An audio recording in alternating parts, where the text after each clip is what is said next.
Hello and welcome to another edition of the TimeFlies podcast. I'm your host, Dariel. It's been a minute. It's been a minute, guys. If you're checking out this episode, first and foremost, thank you so much.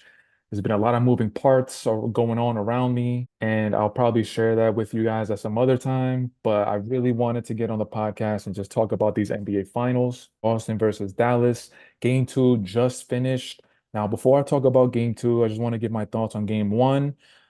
Game one, Boston came out and just completely smacked Dallas. And some of the takeaways that I had from that game is Kristaps Porzingis was looking like Michael Jordan, just the emotional support that he got from the crowd and the emotional boost that he got. It made him look like he was Michael Jordan. The energy that he brought to the team, the hustle, all that stuff. Like Kristaps Porzingis, if he's gonna play like he did in game one for the rest of the series, then Boston's gonna have a really good chance of winning the championship. In game one, I also saw how Jason Tatum, it looked like he was just trying to feel out the game and he was trying to get his teammates involved, something that he carried on into game two. Game two, he had a little bit of better of a game, but he still struggled from the field. But as far as game one, Dallas, they completely just got their doors blown off. But game one is always kind of tricky because it's always like a feel out game. Now, game two, the game that just happened, that very, very interesting game. So Jason Tatum, like I said a little bit earlier, he did struggle from the field. He ended the game with 18 points. He ended the game with 9 rebounds and 12 assists. But the thing is, Jason Tatum ended the game with 6 of 22 from the field and 1 of 7 from three-point land and converting 5 of his 6 free throws. So if you're looking at the stat sheet, Jason Tatum with 18 points, 6 of 22 from the field, and 1 of 7 from three-point land, you're not really going to say that that's an amazing Jason Tatum game. But if you actually watch the game, Tatum, he had these like timely plays, whether if it was a bucket, whether if it was on the defensive end. Jason Tatum in particular, I think it was like 2 minutes left in the game where he was guarding Kyrie and he was on an island with Kyrie. And most of the times when you're on an island with Kyrie, you are going to get embarrassed. But Jason Tatum actually held his own. He actually poked the ball away from behind him, and Al Horford came up with the steal. And that was one of the timely plays that Jason Tatum had. Jaylen Brown, who I think personally is up until this point, he's actually the finals MVP. Tonight, Jaylen Brown finished the game with 21 points, 8 of 15 from the field. His three-point field goal percentage wasn't great, just like Tatum's. He ended tonight's game with 1 of 5, converting all four of his free throws. He's playing great. The first two games in Boston, now, of course, they're home and the crowd is with them. The crowd is there to give them that emotional support and boost. So players tend to play better at home. But now that I'm like thinking out loud, I think the record that Boston had within the playoffs within the last few years is kind of like, I think it's like 500, which is very interesting. But anyway, J Jaylen Brown and Jason Tatum, the one thing that I see after watching these two games against Dallas, the one thing that I see with them is it kind of looks like they're ready to take that next step. When they made it to the finals 2 seasons ago against the Warriors, it kind of looked like they were happy just to be there. And now going up against Dallas, it looks like no, we deserve to be here, and it's time that we get a ring, and we're gonna get the ring. Jaylen Brown is looking like he's taking more of the responsibility on the defensive end. He's guarding Luka most of the time. Drew Holiday is being put on Kyrie Irving, and Drew Holiday being put on Kyrie Irving. Drew Holiday is known as one of, if not the better defenders in the league, and he's doing a great job on Kyrie. Today, Drew Holiday ended up being the leading scorer for the team at 26 points, 11 of 14 from the field, 2 of 4 from three-point line, converting both of his free throws. I mean, Drew Holiday, man, time and time again, like it's uncanny what he's doing. He's the best defensive player, guarding the best offensive player on the opposite side. And then an example, just like tonight's game, he's the leading scorer for the Boston Celtics. So he's able to do it on both sides of the floor. Now, Kristaps Porzingis, unlike game one, game two, Kristaps didn't have a great game. He added 12 points, 4 of 7 from the field. He hit none of his three-point attempts, and he had 3 of them for the game, covering all 4 of his free throws. But if you watch the game, I think it was like 5 minutes left in the game. Kristaps came up limping, and I'm not sure if it's that right calf or maybe it was the opposite leg. But Kristaps Porzingis looks like he's gonna be battling with something from here on out. And this is the thing with Kristaps, man. Like I did a podcast a long time ago before this season even started, and I think it was a podcast I did with Steph, and we were talking about teams that are contenders. And when we talked about the Boston Celtics, the one thing I said is that like, yeah, the pickup of Drew Holiday, Kristaps Porzingis, but with Kristaps. first and foremost, last season with the Washington Wizards, a lot of the numbers that he was putting up, it was like empty stats. And the last time that he was playing in meaningful games was when he was with Dallas. And I also said that Kristaps is injury prone. Ever since he tore his ACL with the Knicks, since then he's been injury prone. It's always a lower body extremity injury. And here we are, another Kristaps injury. When the beginning of this playoffs, he strained his calf muscle really bad and he missed like a month and a half. And now, just in game two, one game after he returned, now it looks like he came up limping, and now it looks like he might have re-aggravated that calf injury. We don't know. We got to wait for the reports to come out.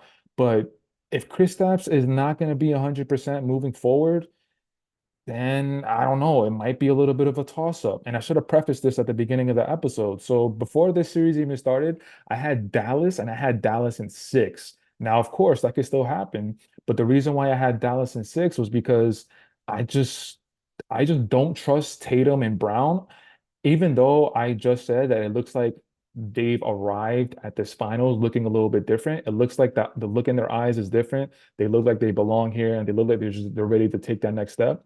But until I see it, until I see Jason Tatum and Jaylen Brown raise that Larry O'Brien trophy, I'm not going to trust them because time and time again, I've seen Tatum and Brown go to the Eastern Conference Finals, go to the NBA Finals, and then they kind of shit the bed. And then on top of that, you got Luka and Kyrie as far as like closers and as far as like players going into another player's house and just not giving the fuck. Luka and Kyrie, they've got to be like two of the top three. Luka, he's been playing pro since he was 13, playing at Real Madrid over there in Spain. Like Luka does not give a fuck. Like he's gonna go into anybody's home court and he's gonna act like he's the best player on the floor. Kyrie Irving, same thing. We know what Kyrie's resume is. He hit arguably the biggest shot in NBA Finals history in Game 7 against Golden State on Steph Curry. Like, you know, Kyrie doesn't care who's in front of him. You know, Kyrie doesn't care where he's at. He's gonna show up. Even though he's had trouble in the first two games of this final series against Boston.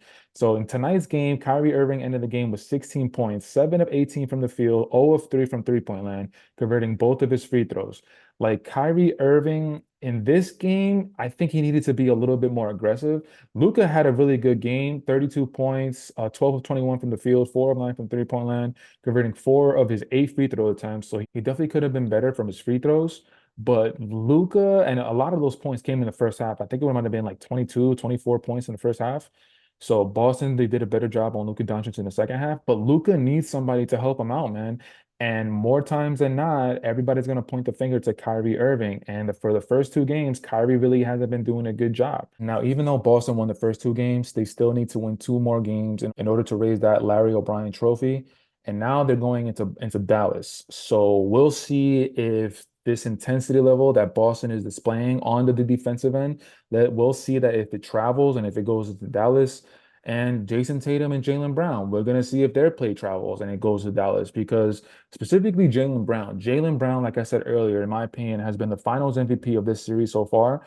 So I'm really interested to see how Jaylen Brown plays in Dallas and Tatum as well. Tatum for the first two games in Boston.